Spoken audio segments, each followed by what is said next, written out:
Hello friend, এসে গেছি ইতিহাস বিদ্যার্থী টিউটোরিয়াল চ্যানেলে।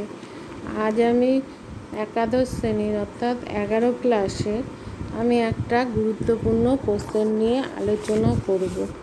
আলোচনা শুরুর আগে তোমাদের বলে রাখি যে তোমরা নোটটা দেখতে পাচ্ছ, সেটা তোমরা চাইলে স্ক্রিনশট মেরে নিতে পারো এবং অবশ্যই তোমরা সাবস্ক্রাইব করো। তাহলে এখন কোশ্চেনটা কি, নদীমাতৃক সভ্যতা কাকে বলে? নদীমাতৃক সভ্যতা গড়ে ওঠার কারণগুলি কি কি? তাহলে আমরা জানি যে পৃথিবীর বেশিরভাগ সভ্যতাই নদীকে কেন্দ্র করে গড়ে উঠেছিল।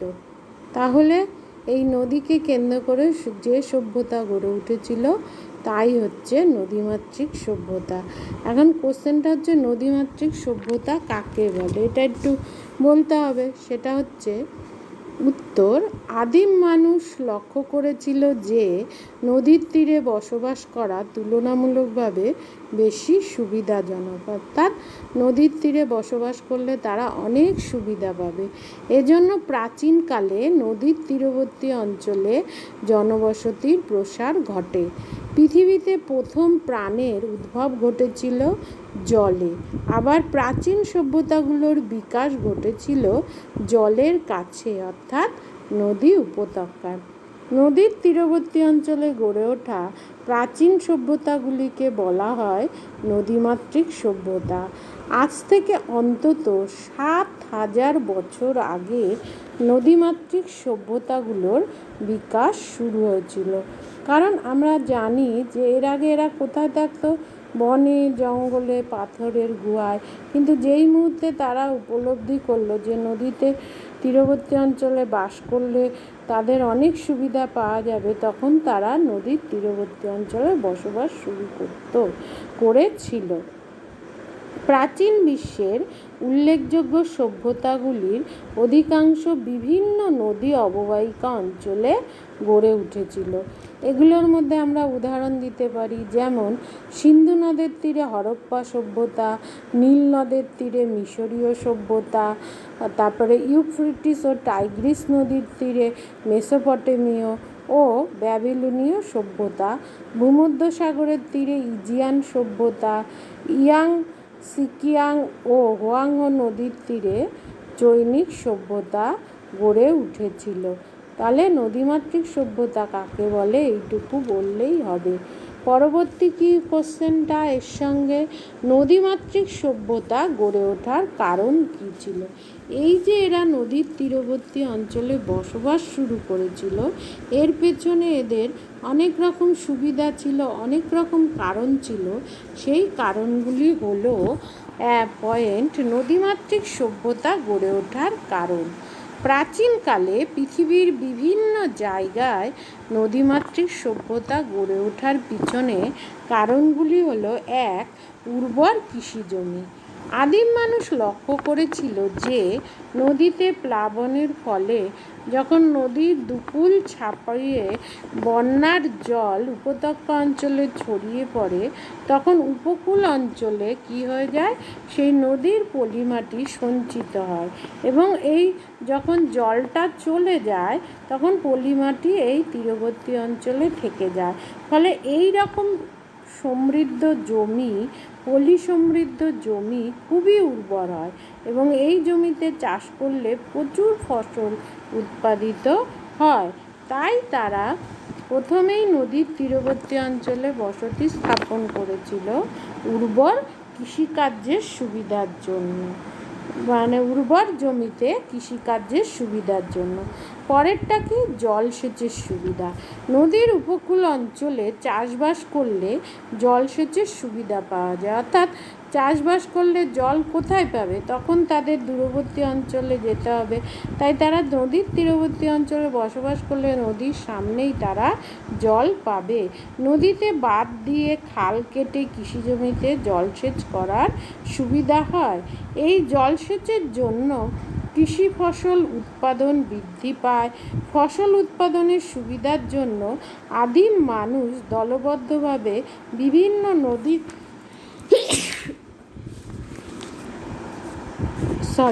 বিভিন্ন নদীর উপত্যকা অঞ্চলে বসতি গড়ে তোলে। পরের পয়েন্ট কি? পশুপালনের সুবিধা। নদী, হ্রদ বা দিঘির তীরবর্তী অঞ্চলে যথেষ্ট উর্বর হওয়া এবং সেখানে জল সরবরাহ থাকায় জলাশয় সংলগ্ন তৃণভূমিতে পশুপালনের সুবিধা হয়। এর ফলে তারা পশুপালন করতে পশুদের খাদ্যের যোগান দিতে নদীর তীরবর্তী তৃণভূমিকে বেছে নেয় এবং পশুপালনের সুবিধার জন্য এরা নদীর তীরকে বেছে নেয়, তীরবর্তী অঞ্চলকে বেছে নেয়। পরের পয়েন্ট, পশু পরিবহন ও যাতায়াতের সুবিধা। প্রাচীনকালে সমুদ্রপথে দূর দূরান্তে যাতায়াত বা পণ্য পরিবহনের বিশেষ সুযোগ সুবিধা ছিল না। নদীর তীরে বসবাস করলে এক জায়গা থেকে অন্য জায়গায় যাতায়াত এবং পণ্য পরিবহনের বিশেষ সুবিধা হয়। এই বিষয়টি আদিম মানুষ ভালোভাবেই উপলব্ধি করেছিল। কৃষিকাজ শুরু করার পর উৎপাদিত শস্য এবং অন্য যে পণ্য দূর দূরান্তে পাঠানোর জন্য তারা নদীপথকেই বেছে নিয়েছিল। পরের পয়েন্ট কি? মাছ শিকার। আদিম মানুষ যখন যাযাবর জীবন ছেড়ে ভূমি কাজে নিজেদের নিযুক্ত করে তখন তারা মাংস সংগ্রহের জন্য তারা গেলেও তাদের মাংসের পরিমাণ কম হতে শুরু করে। তখন তারা কি করবে? নদীতে মাছ ধরে খেতে শেখে, অর্থাৎ নদী থেকে মাছ ধরে তারা খেত। এর ফলে নদীর তীরবর্তী অঞ্চলের জলাশয় একদিকে যেমন নদীর তীরবর্তী অঞ্চলে তাদের খাদ্যশস্যের চাহিদা মেটায়, আবার জলাশয়ে তারা মাছ ধরে খেত। এইসব সুবিধার জন্য তারা জলাশয় বা নদীর তীরবর্তী অঞ্চলে তারা সভ্যতা তাদের বসতি গড়ে তুলেছিল। পরের পয়েন্ট, অধিক নিরাপত্তা। আদিম মানুষ বিভিন্ন কারণে এক গোষ্ঠীর সঙ্গে এক গোষ্ঠীর সঙ্গে অপর গোষ্ঠীর কী হতো? সংঘর্ষ লেগেই থাকত। তারা নিরাপত্তার বিষয়টি তাদের মাথায় ছিল। তারা কি করলো? তারা দেখলো স্থলভাগ অপেক্ষা জলভাগের ধারে বসবাস করলে নিরাপত্তার দিক দিয়ে তাদের অনেক সুবিধা হবে, অর্থাৎ এক গোষ্ঠীর মানুষ আরেক গোষ্ঠীর মানুষকে আক্রমণ করতে গেলে এই জলরাশি অতিক্রম করা সহজ হবে না। তাই এই কারণে তারা নদীর তীরবর্তী অঞ্চলে বসতি শুরু করেছিল। পরবর্তী পয়েন্ট কি? অনুকূল আবহাওয়া। এরা জানতো নদী বা জলাশয়ের তীরবর্তী অঞ্চল আরামদায়ক। জলাশয়ের থেকে দূরে থাকলে গরমকালে যেমন গরম তেমনি শীতকালে তেমনি শীত। তাই জলাশয়ের সামনে নাতিশীতোষ্ণ জলবায়ুর জন্য এরা নদীর তীরবর্তী অঞ্চলকে বেছে নেয়। পরের পয়েন্ট কি? পানীয় জলের সুবিধা। এদের পানীয় জল ছিল নদী, নালা বা হ্রদের জল। নদী থেকে খুব সহজে সুস্বাদু পানীয় জল আদিম মানুষ পেয়ে যেত। তাই নদীর তীরবর্তী অঞ্চলে এরা বসতি গড়ে তোলে। সবশেষে বলা যায় আদিম মানুষ আগে খাদ্য সংগ্রহের জন্য এদিক ওদিক ঘুরে বেড়াতো। খাদ্য পাওয়ার ও নিশ্চয়তা ছিল না, কিন্তু শস্য উৎপাদন করতে শিখে তাদের খাদ্য পাওয়া কিছুটা নিশ্চিত হয়েছিল। তার সঙ্গে তারা যখন দেখলো নদীর জল পেলে শস্য আরও ভালো হয় এবং এই জল ব্যবহারে তাদের শস্য উৎপাদন করতে খাটনি অনেক কম হয়, তখন তারা কিছুটা অবসর যাপনেরও পথ খুঁজে পেল। যে মুহূর্তে তারা অবসর যাপনের পথ খুঁজে পেল সেই মুহূর্তে তাদের মাথায় নতুন নতুন চিন্তাধারা এলো। তারা বিভিন্ন রকম শিল্পে নিজেকে নিয়োজিত করতে শিখল।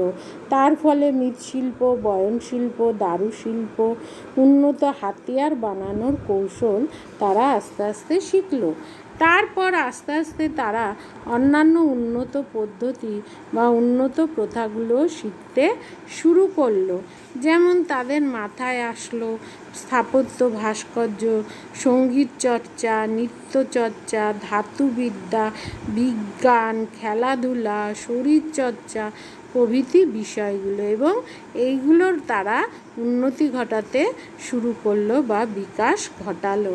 অর্থাৎ এক কথায় বলা যায় নদীকেন্দ্রিক সভ্যতা গড়ে ওঠার ফলে মানুষ একটার পর একটা উন্নতির ধাপে পৌঁছাতে পেরেছিল, অর্থাৎ তাদের উন্নতির শিখরে পৌঁছাতে সাহায্য করেছিল যে তাদের এই নদীর তীরবর্তী অঞ্চলে বসতি স্থাপনের ফলে, মানে তাদের যে অনেক সুবিধা তারা পেয়েছিল, সেই সুবিধার দরুন তারা তাদের মস্তিষ্কে অনেক কিছু নতুন নতুন জিনিস উদ্ভাবনের চিন্তা মাথায় এসেছিল। অর্থাৎ এক কথায় বলা যায় নদীমাতৃক সভ্যতা তাদের উন্নতির দিকে এগিয়ে নিয়ে গেছিল।